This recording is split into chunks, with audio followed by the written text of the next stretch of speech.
decisions. So the first decision, I think, in some sense, is a decision of love.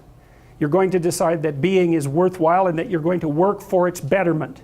And that's a decision that's based on love. And the second decision is based on truth. Having made that decision, you're going to play a straight game. Having made those two decisions, I think that you can allow your sense of meaning to calibrate your pathway. And then what's so interesting is that you hit a state that's as close to paradisal as you're going to hit right away, because being engaged like that, it's better to be engaged in the solution of a complex problem than not to have a problem at all. And that's no different than saying it's better for there to be being than non-being, because being is a problem. And so if you want to have no problems, then you have no being. And you could say, well, being is so miserable that maybe that's the route we should take. And fair enough, but maybe you can have your cake and eat it too. You can have the damn problem. It can be a problem worth solving, and you can be so engaged in solving the problem that it justifies the fact that the problem exists. And then you get to have the problem and the solution at the same time, and maybe that's better than not having the problem at all. And I believe that, because one of the things I have seen, and I've seen this being so interesting when I've been lecturing to people, especially more recently, and this has also manifested itself on YouTube. I'm talking to people a lot about responsibility, and it's young men in particular that seem to be responding to that. And I think that's partly because I think that young women, in some sense, have their responsibility map already laid out for them. It's also less voluntary in some sense for women, because they have more complicated problems to solve in the first part of their life, right? Because they have to get the family problem solved. But whatever. I've been talking in a very delineated manner about responsibility, which is a strange thing to sell to people, but responsibility is what gives your life meaning. And so then you might say, well, then take on ultimate responsibility. And what happens?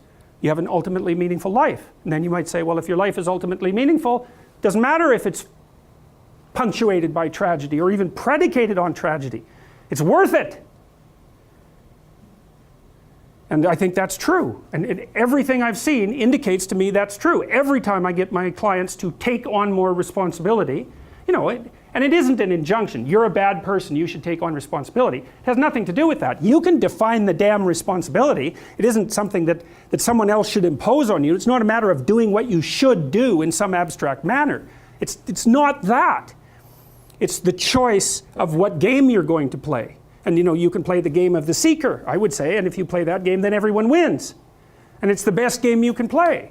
And so the answer, in some sense, to the tragedy of life, to the catastrophe of life, to the fall, is to adopt the responsibility of mortality that goes along with that, and to play that game maximally. And paradoxically, it's in the willingness to do that the solution emerges. And I have done my best with every single thing I've talked to you guys about. I have done my best to do what Dostoevsky does in his novels, which is I make a proposition and then I spend months or years trying to figure out if I can take the bloody thing apart, if there's something wrong with it, because I want to find out. I want to hit it with a hammer and see if it breaks. And what I've been trying to do is to tell you all the things that I've gathered, let's say, or laid out or articulated or discovered over the last 30 years that I have not been able to break with the biggest hammer that I could take to them. And I guess that's the fundamental one, is that I believe that the idea that lurks in these images, derived from very different cultures, it's the same idea. Life is suffering. Right, indisputable. What do you do about that? You voluntarily accept it, and then strive to overcome the suffering that's a consequence of that. And you do that for you, and you do that in a way that makes it better for other people. And then that works. And one question might be, well, how well does it work? And the answer is, the only way that you can find out is by trying it. That's it. That's the existential element of it. The proof is to be derived by the incarnation of the attitude in your own life. No one can tell you how it will work for you. It's the thing that your destiny is to discover that. And you have to make the decisions to begin with. It's like, because you can't do this without commitment. You have to commit to it first. That's the act of faith that that Kierkegaard was so insistent upon. You have to say, I'm going to act as if being is good. I'm going to act as if truth is the pathway to enlightenment. I'm going to act as if I should pursue the deepest meaning possible in my life. And there's reasons to do none of those. They're real reasons. So it's really a decision. But you can't find out what the consequence of the decision is unless you make the decision. I think the same thing happens when you get married, by the way. Is that if you think you might leave, you're not married. And then you think, well, the marriage didn't succeed. It's like, well, maybe you were never married. Because the rule is, you don't get to leave. And there's a reason for that rule. Now, I'm not saying that there aren't situations where there should be exceptions made for that. That's not the point. The point is that there's some games you don't get to play unless you're all in. And the other thing that's so interesting about being alive is that you're all in. No matter what you do, you're all in. This is going to kill you. So I think you might as well play the most magnificent game you can while you're waiting. Because do you have anything better to do? Really? Why not pick the best thing possible that you could do? Why not do that? Maybe you could justify your wretched existence to yourself that way. I think you could. That's what it looks like. You know, people find such meaning in the responsibilities they adopt, it stops making them ask questions about what life is for. If you have a newborn child, for example, like unless you're really in a bad way, psychotically depressed, or maybe your personality really needs some retooling, you stop thinking about anything but ensuring that that baby is doing well. And if someone comes along and asks you an existential question about your commitment to that, the right response is, why are you asking me such stupid questions when this is manifesting itself right in front of your eyes? Like, how blind can you be? That isn't a time for questions about the meaning of life. The answer is right in front of you. And if you can't see it, it's not because life has no meaning, it's because you're blind. I mean, that's what the image of the Virgin Mother and the child is all about. It's like, what's the answer to the meaning of life? Here's an answer. It's like, well, I'm going to criticize that. Well, go right ahead. You know, it's like what you're like a what do you call that? A termite gnawing on a temple. There's no utility in that sort of criticism. It's blindness. And it's the same thing with regards to the path of the hero. It's like it glistens in front of you and you can criticize it. It's like, fine. Put the cart before the horse and see how far you get.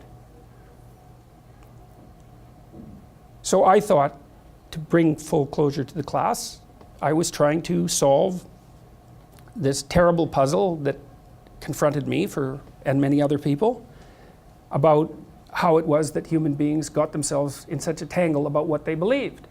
Such a tangle that we were pointing the ultimate weapons of destruction at one another, which, by the way, we are still doing. And I thought, okay, well, I understand that. We need our belief systems. They orient us. And that means there will be conflict between belief systems, and that can be a catastrophe. And that's being played out everywhere, again, in very many ways. What's the solution to that? Well, one possibility is there's no solution. It's just mayhem all the way around. Could be the case. But it seemed to me, as I delved into it, that the proper solution to that was to live properly as an individual. Because you're more powerful than you think. Way more powerful than you think. I mean, God only knows what you are in the final analysis. You're blind to your own weaknesses, but you're also blind to your own strengths.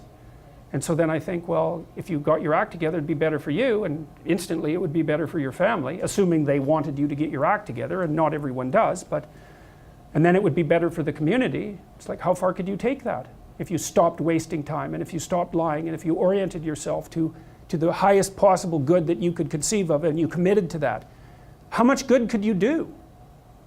Well, I would say, why don't you find out? So that's what I think you should do. You should find out. You don't have anything better to do. And there's nothing in it, as far as I've been able to tell, there's nothing in it but good. So maybe you could sort yourself out so that you wanted nothing but the good. And and then maybe you could help make that manifest in the world, and maybe we wouldn't have all these terrible problems then. At least we'd have fewer of them, and that would be a start.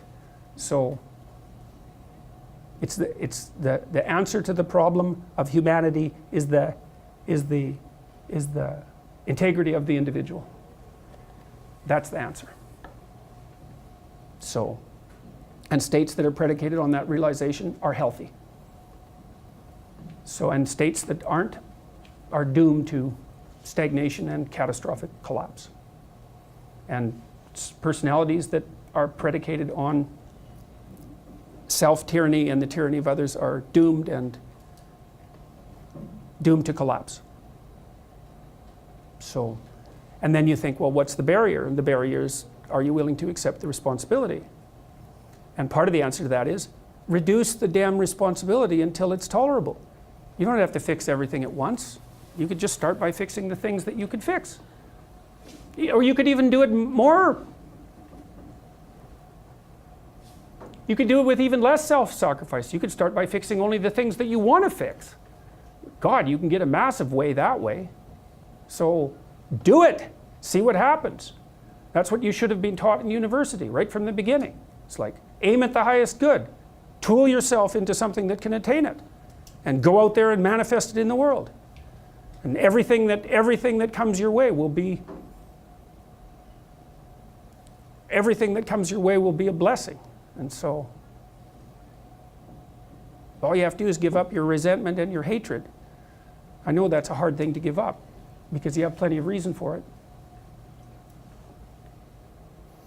That's probably a good place to stop. So it was a pleasure.